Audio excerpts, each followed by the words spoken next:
When I grew up, I started to not talk about my issues with other people. I always viewed it as my burdens are mine to bear and nobody else's. I don't need to bring any negativity into other people's lives. And I did this for two reasons. Number one, I need to get stronger for myself. Number two, if I insist that people around me carry my baggage that belongs to me, then they'll start to resent me. Whether this is a rational or irrational fear is irrelevant. What matters is that I did it. Every time I had a problem, it didn't matter if it was something as small as I got a paper cut or something deeply traumatizing that would give me nightmares night after night for months. I would keep it all to myself. By my own choice, I never had an outlet to let myself loose, to interact with the world while I'm in this vulnerable state. You guys know the state that I'm talking about.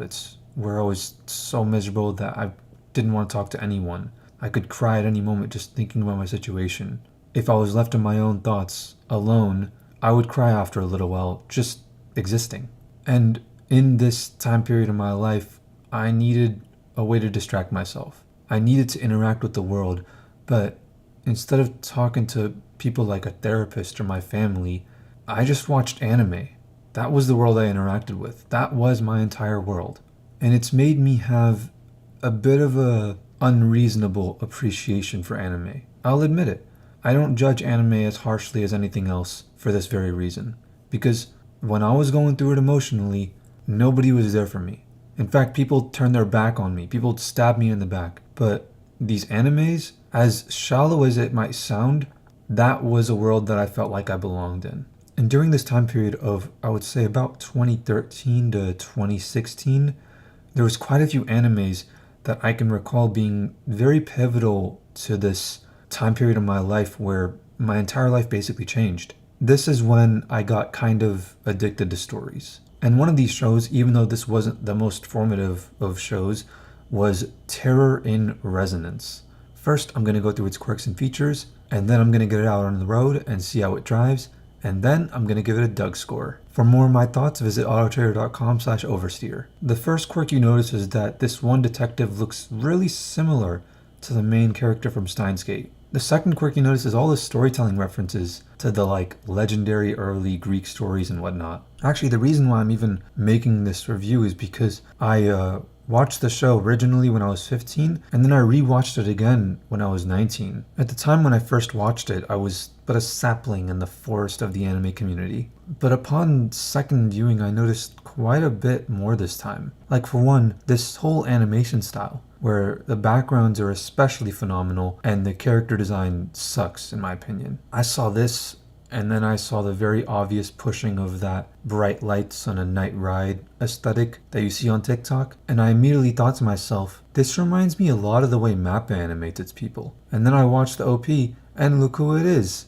I used to always hear guys go like, ah yes, this looks just like something KyoAni would make. And I would wonder, are they being legit? It always seemed like BS. Whenever I tried to do this myself, where I would guess what studio made an anime, I would always fail miserably, unless something was made by A1, because all the characters by A1 look exactly the same. I can also tell when something is made by Cloverworks because it's always trash and just bait for memes. But other than that, I really couldn't tell what anime was made by what studio just from looking at a scene. I always thought these guys were full of shit, but they're not. I was literally thinking that this oddly resembles Mappa's level of polish without having any idea that they were the ones who actually made it. I only saw that it was Mappa after watching the OP.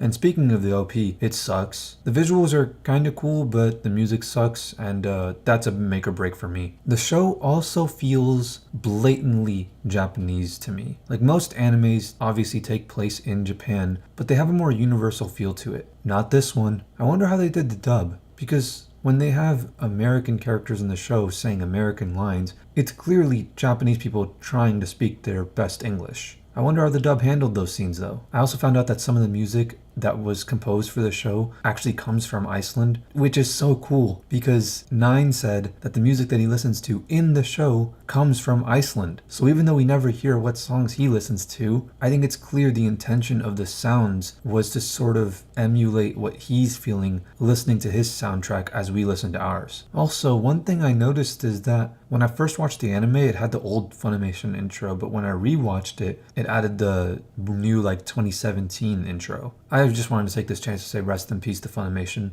I always loved those animations. It was always kind of funny how whenever I'd watch stuff on the Funimation app, it didn't even show up right because of the low bit rates, but on pirate sites, the Funimation intro showed up perfectly because, it doesn't actually cost that much for a well-compressed video. Funimation is just cheap as fuck. And then there's the very obvious flips from Death Note. You see, there was a time where Death Note was literally the most popular anime in the world by a long shot. And for the next 8 or so years, there was a giant wave of anime that was just trying to copy it. This, I don't believe, was part of that wave, and yet there's an orphanage of kids raised to be emotionless, unfeeling geniuses meant for greatness and to be used as tools. This orphanage has all child prodigies who are capable of accomplishing great things at an incredibly young age. They also are not given proper names. 3 of these orphans, with all differing personalities, leaves the orphanage one way or another. One of the orphans is the absolute king who sees through everyone else, who shows up later on in the series, but nobody really likes compared to the original. They're consumed with beating their predecessor and seeing themselves as the rival to that person. There's the main one, who is generally calm and level-headed and overly cautious. And then there's the reckless one, who rides a motorcycle and is much more physically active. They all engage in a battle of wits. Meanwhile, the real battle all along is between the main orphan versus a sole police officer who is smarter than all the other officers of much higher ranks. They communicate via video broadcasted screens all throughout Japan, both battling for their own idea of justice before coming face to face. Come on. Despite this, the show is different in 95% of its content. Here's some of the things I liked. I like how they left it ambiguous as to whether or not the second bomb was a bluff. I like how it had a tragic ending. I like how they can't find the IP of their computer simply because they used Tor to upload it, as if that stopped law enforcement in the past. Tor literally has had security flaws in the past that have been exploited, and it's naive to think that authorities don't at least have one 0-day for it. I really liked all the scenes with Shibazaki and the fat dude. These two were the best characters, and whenever they were both on screen at the same time, I never lost interest. I like the scene where he's talking to the super old dude. I like the storytelling references. I love the look of the show and how they handle action scenes. What about some things I don't like? I don't like how the characteristics of the characters seems unnatural. For 12, how did he even get this way? Why wasn't he more like 9? If they grew up in the same environment, how could they be so different? I don't like the character designs. I don't like how he was oh, the Sphinx's riddle? How are we supposed to know the answer to this? Who the hell doesn't know the answer to the Sphinx's riddle at this point? I don't like how there isn't much of a resolution given to a lot of the characters. I don't like 12's character in general. I don't like how the issue with Lisa and her mom just went away after episode 4 and never came back. I don't like how for 60% of the show, everything is relatively quiet and gray and dull. All that being said, there are a few noteworthy things about this show. First of all, it is a lo-fi icon. The visuals pioneer the entire lo-fi aesthetic without going overboard into the realm of synthwave and cyberpunk. Remember that scene in that one song by Kudasai? That's where this comes from. And that scene is goddamn incredible. When she just lets go of all the stress and just gives in and enjoys herself for once, it feels like a huge weight is being lifted off our shoulders.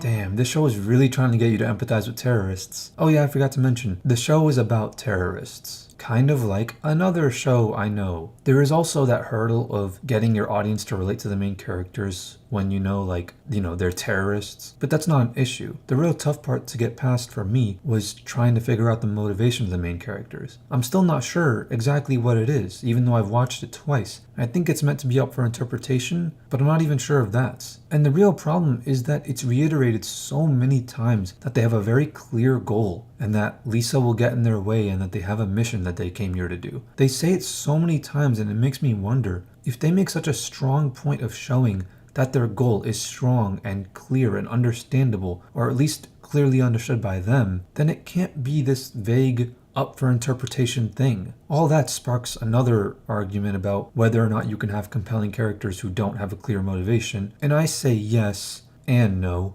Yes, because compelling story, in my opinion, has no absolute rules, and no, because, well, characters without motivation aren't really characters. You could say a character lacks motivation, but then if that's what you're analyzing, you're gonna have to define motivation, and then the lines get way too blurry to dive deep into that one. I liked the show a lot as a kid, but now it's pretty boring and pretty melodramatic at times. I think it's because I've seen so many anime that my patience is running low at this point. However, it's only 11 episodes, and you can finish it in a day, and I did. I'm not gonna get into the story. It's a pretty try-hard if you ask me. It's not necessarily preachy, it's just try hard. It's almost like it doesn't know what to preach about, but it still wants to preach. Like, why preach the virtues of a world without technology, but then use a phone and earbuds to listen to music? Apple earbuds nonetheless. Also, why would they act like if you detonate a nuclear bomb from super high up that it won't have an effect? It would. They say it as if this is not Japan and 2 nuclear bombs have already not detonated in that country from very high up off the ground. That's standard. In fact, there are no nukes that detonate on the ground or below the ground except for testing purposes. They all detonate in the air. And how can they be absolutely sure that nobody's gonna die from this? They have to know what'll happen when planes get EMP'd, right? I thought they were trying to pacifist percent the whole game. After all, the first scene of the show oddly resembles the first scene in GTA 5. All things considered, it's just fine. I know a lot of people who really like it and consider it a borderline masterpiece, and I'm glad you enjoyed it, but I didn't. 5 out of 10.